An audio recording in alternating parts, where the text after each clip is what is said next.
Next, we have Mr. Bill Still.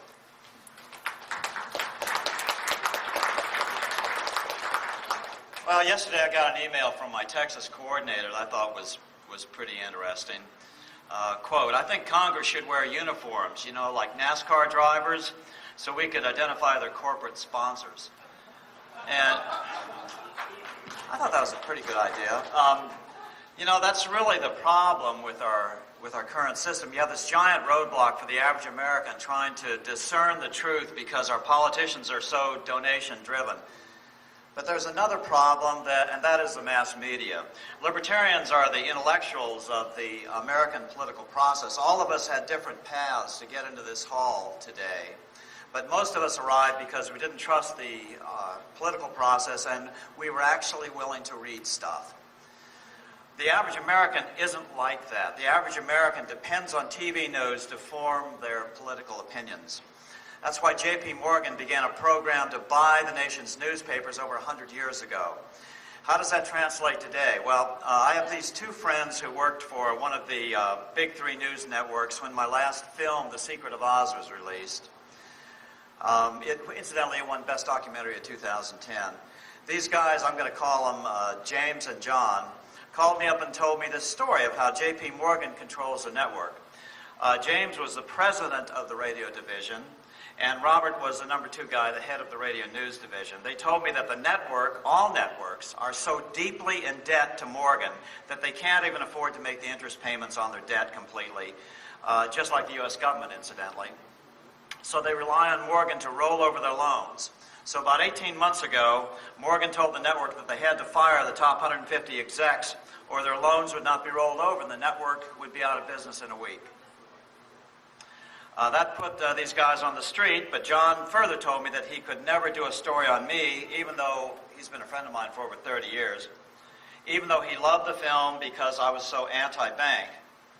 So for the average American, if the media isn't willing to tell the truth and the politicians won't tell the truth, it takes a lot for the average American to finally stumble through the door in the back of this room and into our presence. So here's the interactive portion of my presentation. Question number 1. This is multiple choice. A or B. Is the Federal Reserve part of the U.S. government or is it a private corporation? Show of hands for those who think it's part of the U.S. government. 1, 2, 3. Show of hands for those who think it is really a private corporation. The vast majority. Well, that's good. Well, here's what Governor Johnson had to say on an Atlanta radio station last week. Unfortunately for him, I came on just after him, and the hosts, who were 2 libertarians, were floored by his statements. Quote, this is Johnson, "We own the Federal Reserve. There is this misconception that the Federal Reserve is some private entity," unquote. This is so not true, Gary, and every libertarian knows it. Numerous federal court decisions have all held that the Fed is not a part of the U.S. government. The latest was 1982 in Lewis versus the United States, where the U.S. Court of Appeals for the Ninth Circuit stated, quote, "The reserve banks are not federal instrumentalities, but are independent, privately owned, and locally controlled corporations," close quote. You aren't talking to your usual audience of the Republican uninformed here. Last night we heard Peter Schiff, who railed against the propensity of both government and individuals to borrow their way into oblivion. But that's not the way Governor Johnson saw it last week on the same show. Quote, "It's one thing to borrow money, which is an okay phenomenon, but it's another thing to print money." Then later on, just in case you thought he might have misspoken, quote, "Borrowing is okay, printing money, that's what we need to stop," close quote. If you read my book, No More National Debt, you'll find out that we are not printing money. Every time the national debt limit is raised, we are actually going out and borrowing every dollar of that debt limit increase. It is absolutely shocking that Johnson understands so little about the American monetary system. Johnson is pretty conflicted when it comes to borrowing and debt in other ways as well. This is a Johnson quote. "I think we all really want to help those truly in need, but I think we've gone way beyond that, and let's live within our means," close quote. Oh, really?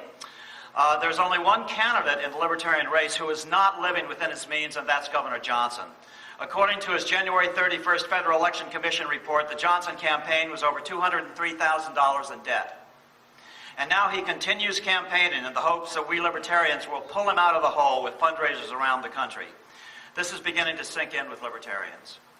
So now here's the interactive question number 2. How many think that we need to start prosecuting those who rob the American people blind with their fake mortgages, phony derivatives, and subsequent bailouts? How many here think that Newt Gingrich needs to be prosecuted for helping to cover up the fact that Freddie and Fannie were leveraged 80-1?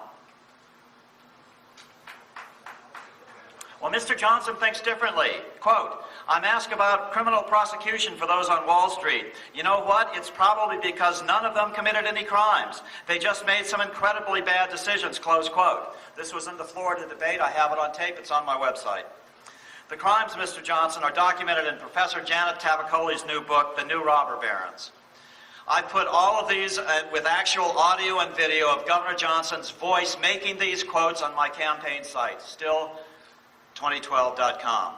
So what am I going to do for you? What I bring to this party is new people. My first documentary, The Money Masters, has been viewed by tens of millions of times over the internet. When they shut down Google Video, The Money Masters had over 20 million views. My YouTube channel with my new film, The Secret of Oz, and my Still Reports segments have in the past year gotten 1.3 million views on YouTube. And that's just on my channel, not counting the hundreds of sites who pick up my stuff to raise their own audience numbers. I bring a huge new set of people to this party. No Libertarian presidential candidate has ever gotten 1 million votes. Bob Barr only got 500,000. And I'm not alone. My chief economic advisor, Carl Dehn of Market Ticker fame, is way bigger than me. He gets 300,000 unique hits on his blog every week. Dehn is the one who first coined the phrase Tea Party. My executive committee has Stephanie Jaski on it. She founded Fed Up USA. If you want this brand new audience, only I can deliver it. Only I can deliver an unprecedented vote total to the LP.